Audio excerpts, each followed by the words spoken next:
Video बघत असलेल्या प्रत्येकाला महाप्रपंचतर्फे तेजस तुंगारचा सप्रेम जय शिवराय, सप्रेम जय श्रीराम. मित्रांनो, आपल्याकडे नालायकांची अजिबातच कमतरता नाहीये. त्यातल्या त्यात देशद्रोही राष्ट्रद्रोह्यांची तर अजिबातच कमतरता नाहीये. होतं काय की आपल्याकडे जर एखादी चांगली घटना जर घडली तरी त्यामध्ये उखाळ्या काढण्याची सवय घाणेरडी लागलेली आपल्या नेत्यांना. आणि मग आपला नेता जे काही बोलत आहे तेच खरं आहे असं मानून त्यांचे कार्यकर्ते सुद्धा भरकटत जातात आणि तशीच काहीतरी बावळट सारखी बडबड करत जातात. मुख्य मुद्दा, मूळ मुद्दा आजचा असा आहे की पुलवामामध्ये जो अटॅक झाला ते RDX आलं कुठून? खूप चर्चा रंगली आहे ना यावर. देतो आज उत्तर ऐकण्या अगोदर फक्त एक छोटीशी विनंती आहे मित्रांनो. आपण आपल्या हिंदू माता बंधू भगिनींसाठी स्वाभिमानी हिंदू प्रपंच परिवारातर्फे जे प्रभू श्रीरामाचं नाव घेऊन सेवा संकल्प सुरू केलेला आहे, ज्यामध्ये आपण गोरगरिबांची मदत करतो, हिंदू माता बंधू भगिनी आणि आपले शेतकरी जे आहेत त्यांची मदत करत असतो.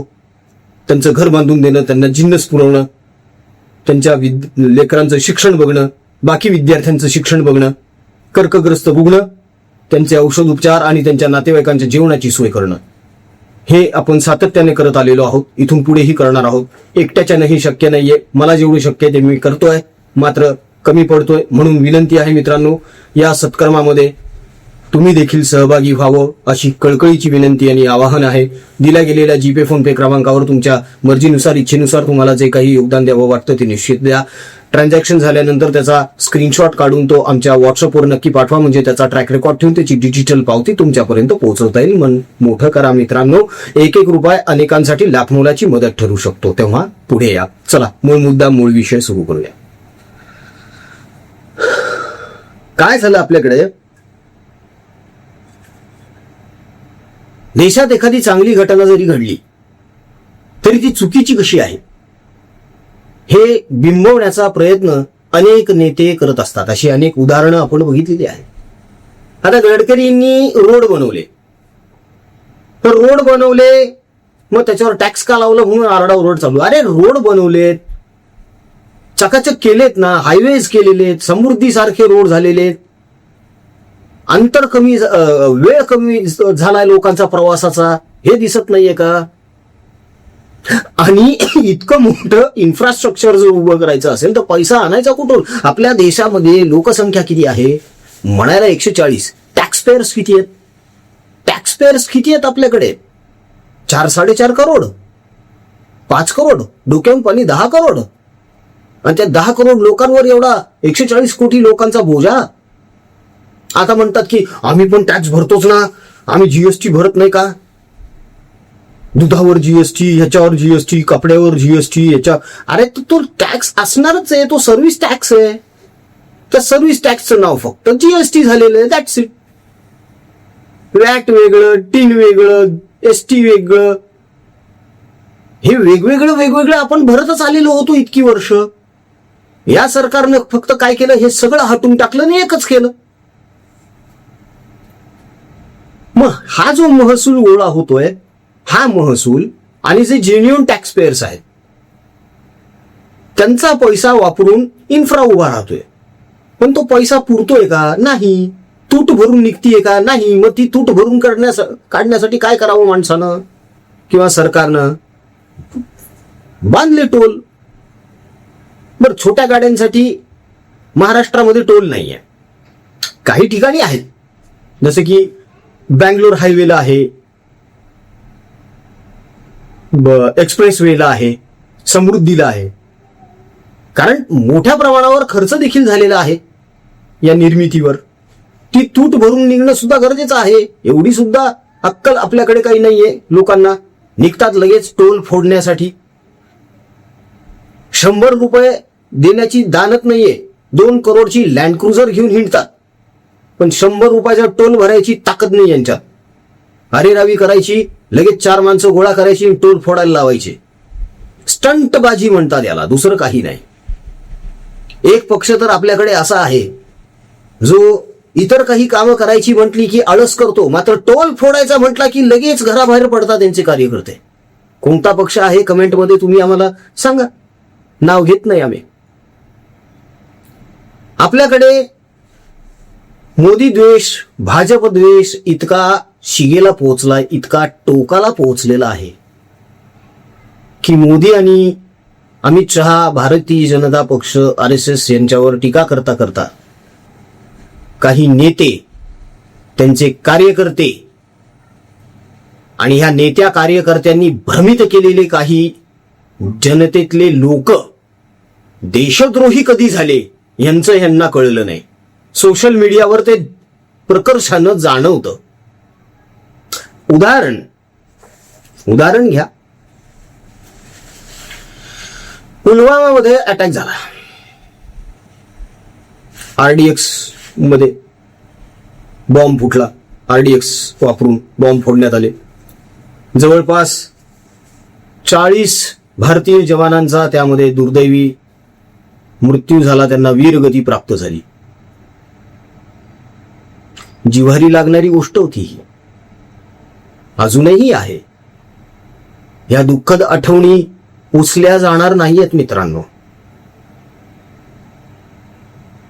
काही जणांचं म्हणणं असं होतं की पुलवामामध्ये अटॅक झालेला आहे, इमिजिएट ऍक्शन घ्या, इमिजिएट ऍक्शन घ्या. इमिजिएट ऍक्शन नाही घेता येऊ शकत. डिप्लोमसी असते, इंटरनॅशनल लॉज आहेत. युद्धाला तोंड फुटू शकतं कुठल्याही क्षणी, आणि युद्ध हे परवडण्यासारखं नसतं कुठल्याही परिस्थितीमध्ये. युद्ध हे संहारकच असतं.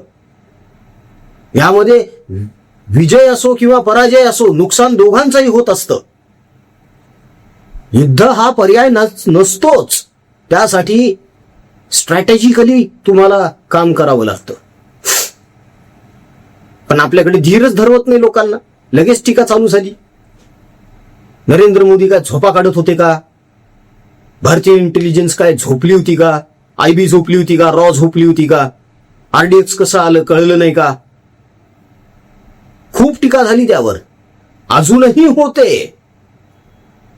होते. बरं, आता गंमत बघा तुम्ही. पुलवामावर अटॅक झाला, त्याच्यानंतर स्ट्रॅटेजी एक तयार करण्यात आली आणि एअर स्ट्राईक झाला. बालाकोट उडवण्यात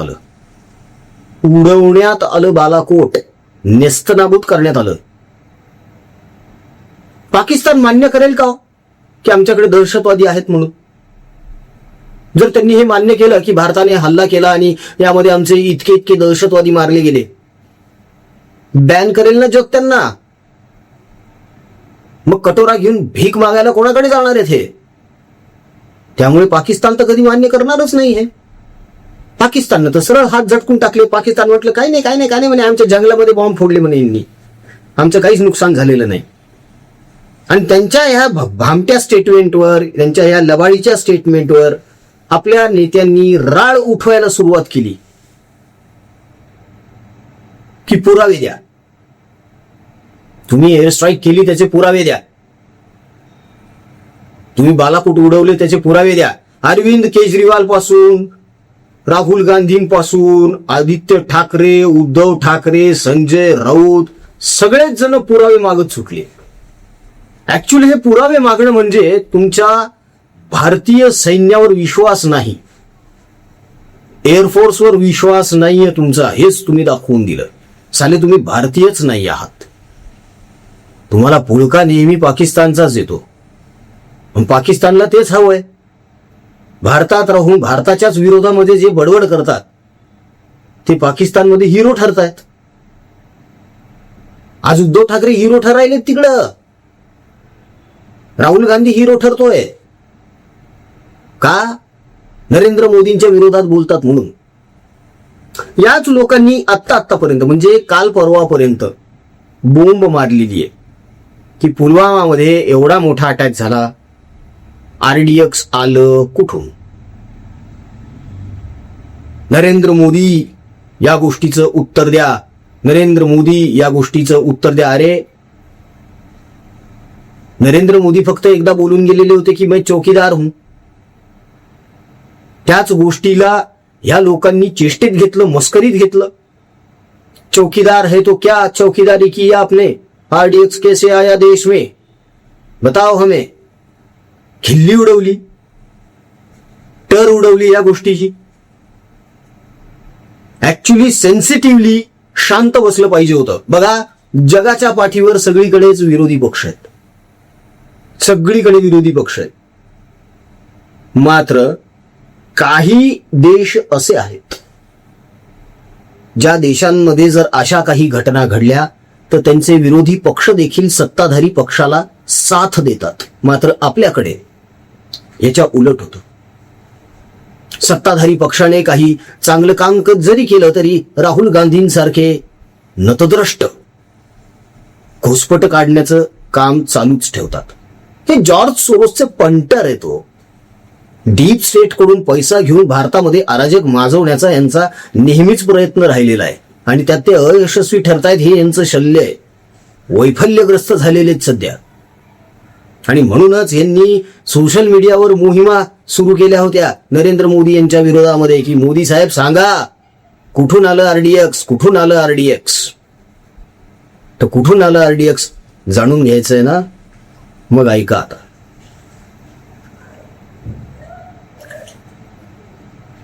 जेकेची म्हणजे जम्मू काश्मीरची आणि पाकिस्तानची बॉर्डर आहे, ज्याला एलओसी म्हणतात, लाईन ऑफ कंट्रोल. आणि पीओके पण आहे तिथेच, पाकिस्तान ऑक्युपाइड काश्मीर. बघा एक गोष्ट लक्षात घ्या, यामध्ये पहलगाम घटना घडली आत्ता नुकतीच. यावर अतुल कुलकर्णींनी सुद्धा मुक्ताफळ उधळली, काश्मीरियत बचाव, काश्मीरियत बचाव. आपल्याकडचे लोक बोलले की नाही नाही नाही, काश्मीरी लोकांचा यामध्ये काही हे नाहीये. अरे मूर्खांनो, नोटबंदी जर झाली नसती ना तर अजूनही दगड पडत असते. यांना द्यायला पैसे नाही आहेत आता, त्याच्यामुळे हे गप्प आहेत. सापाची पिल्ल. नाही तर गरळ ओकायला डसायला हे काय कमी आहेत का? हे वर तोंड दाखलीपणा करतात फक्त की आम्ही भारतासोबत आहोत म्हणून, पण ह्यांचं हृदय हे कायम पाकिस्तानसाठीच धडकतं. विसरून गेलात का? सापाला कधीही अंथरुणात घेऊन झोपायचं नसतं. आणि आपल्याकडचे लिब्रांडूज जे स्वतःला फार ग्रेट समजतात, सर्व धर्म समभाव वगैरे वगैरे वगैरे, सेक्युलरिझम, ह्याच लोकांचा फायदा घेऊन हे साले काश्मीरी पडद्याआड लपून वर वर काहीतरी वेगळं दाखवतात आणि आतमध्ये काहीतरी वेगळी खिचडी पकवतात. पहलगाम मध्ये जे अतिरेकी आलेले होते ते सुद्धा काश्मीरमध्येच लपले होते ना. काश्मीरींच्या मदतीशिवाय लपले असतील का? थोडं डोकं वापरायला शिका ना. पुलवामाच्या वेळेस काय झालेलं आहे तर हेच झालंय. पुलवामाच्या वेळेस पीओके, एलओसी आणि जे जम्मू काश्मीर ह्यांची जी बॉर्डर आहे त्या बॉर्डर लेव्हलवर 22 भुयार सापडलेत. भुयार मीटर मीटर लांबीचे, 500 मीटर, किलोमीटर असले भुयार आहेत. भुयार. आणि एक भुयार नाहीये साहेब, 22 आहेत. 22. काश्मीर आणि पाकिस्तान बॉर्डर मध्ये 22 भुयार सापडलेले आहेत, जिथून अंमली पदार्थांची तस्करी सुद्धा होते, पैशांची देवाणघेवाण, हवाला बिवाला सगळं होतं. स्फोटकं सुद्धा तिथूनच येतात. आतंकवाद्यांना बंदुका, शस्त्रास्त्र या भुयारातूनच पुरवली जातात. हा यांनी मार्ग केलेला होता, शोधून काढला, तोंड बंद करून टाकली सगळ्या भुयारांची. आता अनेकांना प्रश्न पडला होता ना, पुलवामामध्ये आरडीएक्स कुठून आलं, पुलवामामध्ये आरडीएक्स कुठून आलं, इथून आलं. हे 22 भुयार वापरले गेले होते तेव्हा. आता प्रश्न कराल, एवढे 22 भुयार हे लोक खणत होते तेव्हा भारतीय लष्कर झोपले होतं का? डिफेन्स मिनिस्टर काय करत होते? अमक तमक बरेच प्रश्न उपस्थित करतील यावर सुद्धा, कारण आपल्याकडच्या लिब्रांडूजला काही कामधंदा तर उरलेलाच नाहीये. त्यातल्या त्यात सेक्युलर लोक तर फारच जास्त उड्या मारायलेत आजकाल. तर या प्रश्नाचं सुद्धा उत्तर देतो. जे लोक म्हणतात ना काश्मीरियत बचाव, काश्मीरियत बचाव, त्या काश्मीरी लोकांच्या मदतीशिवाय झालं असेल का हे 22 भुयार? त्यांची मदत भेटलीच असणार आहे ना. त्यांच्यापैकी अनेकांना कल्पना असणारच आहे ना की हे भुयार बनतायत. किंबहुना यांनीच इकडून खणायला सुरुवात केली असेल, तिकडून त्यांनी खणायला सुरुवात केली असेल. खायचं इथलं, गायचं तिथलं.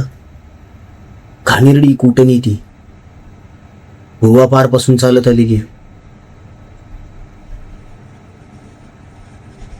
काश्मीरमधून हिंदू पंडित का पळाला? त्याचं उत्तर आहे, अनेक जण म्हणतील की 22 भुयार बनले, सरकार काय करत होतं, लष्कर काय करत होतं. माझा प्रश्न असा आहे की काश्मीरी लोक काय करत होते तेव्हा? 22 भुयार बनत होते तुमच्या नाकाखाली, तुम्हाला कल्पना नाही आली? संशय नाही आला? आणि जर आला असेल संशय, कळवलं का नाही मग? त्याचं कारण आहे, त्याचं कारण आहे. आधी म्हटल्याप्रमाणे यांचं हृदय हे पाकिस्तानसाठीच धडधडतं.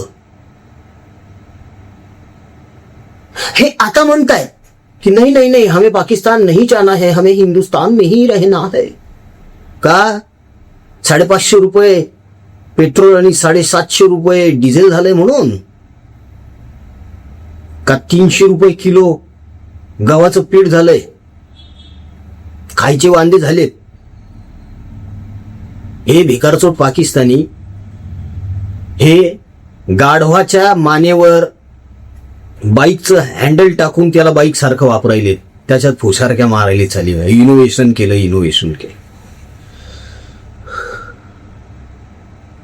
अवस्था काय यांची भिकारड्यांची. बरे हे म्हणतात की आम्ही मध्यस्थी केली इराण आणि अमेरिकेमध्ये, $1 मिलियन खर्च आला म्हणे आम्हाला ही भेट घडवण्यासाठी. फक्त काय बोलता हो तुम्ही? तुम्ही भिकेला लागलेले लोक आहात. तुम्ही काय $1 मिलियन खर्च करणार? अमेरिकेने अगोदरच सगळी व्यवस्था केली, आपली माणसं पाठवली, हॉटेल्स बुक केले, सुरक्षा व्यवस्था सगळं सगळं सगळं सगळं सगळं अमेरिकेने केलं. मीटिंग झाली, ते निघून गेले, हिसकटली मीटिंग. तरी सुद्धा हे म्हणतात की आम्ही $1 मिलियन खर्च केले, आम्हाला आमचे पैसे परत द्या. कशाला द्या? अरे तुम्ही जर एखाद्या हॉटेलमध्ये तुमचा एखादा कार्यक्रम ठेवला तर ते काय हॉटेल तुमचं असतं का? तुमचं काम आहे हॉटेलमध्ये जे पदार्थ बनलेले आहेत ते आलेल्या पाहुण्यांना फक्त सर्व्ह करणे. बरं, त्या पदार्थांचे पैसे सुद्धा समोरचा माणूस देतोय, तुम्ही देतच नाही आहात. मग तुम्ही पैसे कशाचे मागता रे भिकारड्यांनो? फार कौतुक होतं ना आपल्याकडच्या लोकांना पाकिस्तानचं. नरेंद्र मोदींवर फार तोंडसूक घेण्यात आलं ना, मध्यस्थी केली नाही अमेरिका आणि इराणमध्ये. अमेरिका आणि बघितलं का पाकिस्तानचं काय झालंय? कोंबड झालंय, कोंबड माकड करून ठेवलाय सगळ्यांनी मिळून पाकिस्तानचा. भिकीला लागलेच झाले चहू बाजूंनी. आता सगळेजण ज्यांनी ज्यांनी त्यांना कर्ज दिलेत सगळे वापस मागायला लागले, डोक्याला हात लावून बसलेत असीम मुनीर आणि शहबाज शरीफ. दहशतवादी कारवाया करण्यापुरता सुद्धा यांच्याकडे पैसा उरलेला नाही आता. हे नाही कळत आपल्याकडच्या लोकांना, आपल्याकडच्या लिब्रांडूजला, सेक्युलरिझम वाल्यांचा जप करणाऱ्यांना. काय तर म्हणे पुलवामामध्ये RDX कुठून आलं? इथून आलं RDX. 22 भुयार सापडले. आणि हे लोकल काश्मीरींच्या मदतीशिवाय शक्य नाही. मी या मतावर ठाम आहे मित्रांनो. तुमचं यावर काय मत आहे कमेंटमध्ये निश्चित कळवा. आमचा कमेंट बॉक्स तुमच्या प्रतिक्रियांसाठी नेहमीच आतुर असतो, तेव्हा पटापट कमेंट्स करायला सुरुवात करा. व्हिडिओ आवडला असेल तर आपल्या मित्रपरिचितांमध्ये लाईक करा, शेअर करा, व्हिडिओला लाईक करा. महाप्रपंच चॅनल सबस्क्राईब करा. जाता जाता परत एकदा छोटीशी विनंती आहे मित्रांनो, कळकळीचं आवाहन आहे, विनंती आहे. कोरड्या दुष्काळामध्ये आपल्याला हिंदू माता बंधू भगिनी आपले जे शेतकरी बांधव आहेत त्यांची मदत करायची आहे, त्यांच्या लेकरांच्या शिक्षणाची सोय करायची आहे. कर्कग्रस्त रुग्ण, त्यांचे औषधोपचार आणि त्यांच्या हालाकीच्या परिस्थितीत असलेल्या नातेवाईकांच्या जेवणाची आणि पाण्याची सोय करायची आहे, चपलेची सोय करायची आहे. मी माझ्या परीने मला जे शक्य आहे ते सगळं करत आहे. कमी पडतोय, कबुली देतोय, म्हणूनच प्रांजळपणे विनंती करतोय, आपणही या सत्कर्मामध्ये सहभाग घ्या. प्रभू श्री रामाच्या नावाने सुरू झालेला हा सेवा संकल्प अखंड सुरू राहावा यासाठी दिल्या गेलेल्या जीपे फोनपे क्रमांकावर आपल्या इच्छेनुसार मर्जीनुसार आपल्याला जे योगदान देता येऊ शकतं ते निश्चित द्या. ट्रान्झॅक्शन झाल्यानंतर त्याचा स्क्रीनशॉट याच व्हॉट्सअप नंबरवर आम्हाला शेअर करा, म्हणजे त्याचा ट्रॅक रेकॉर्ड ठेवून त्याची डिजिटल पावती तुमच्यापर्यंत पोहोचवता येईल. एक रुपया देखील अनेकांसाठी लाख मोलाचा ठरू शकतो मित्रांनो. त्यामुळे मन मोठं करा आणि माणुसकी जिवंत आहे हे दाखवून देण्याची हीच वेळ आहे असं समजून पुढे या. जय हिंद, जय महाराष्ट्र, वंदे मातरम, जय शिवराय, जय शंभूराजे, जय भवानी, जय जगदंब, भारत माता की जय, जय श्रीराम.